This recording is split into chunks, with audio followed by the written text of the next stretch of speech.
Bonjour tout le monde, donc je suis Christophe Schneider, je travaille à l'INRA de Colmar et mes compétences premières actuelles ne sont pas forcément dans le dépérissement de la Syrah, mais donc Anne-Sophie m'a demandé de présider cette session, donc je vais essayer de le faire au mieux. Donc elle sera consacrée, comme l'a rappelé Christophe, aux causes premières du dépérissement, c'est-à-dire aux facteurs, donc comme on l'a vu ce matin, qui provoquent l'apparition de ces crevasses au niveau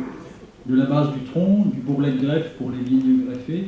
Donc les facteurs qui sont à l'origine de ces mauvais fonctionnements du cambium,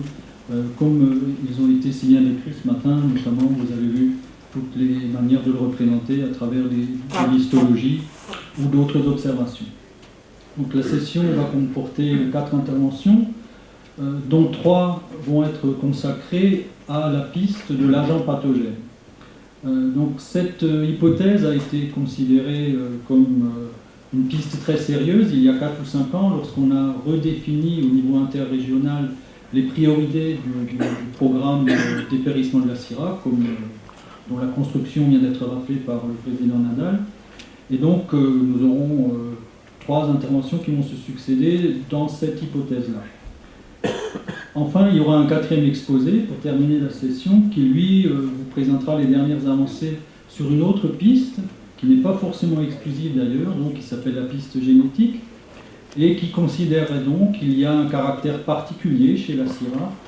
qui ferait partie de son patrimoine génétique, donc qui se transmet d'une manière ou d'une autre, de génération en génération, et qui donc serait responsable de ce fonctionnement, on va dire, capricieux du cambium, selon éventuellement des facteurs extérieurs. Voilà, donc on va commencer avec Olivier Lemaire,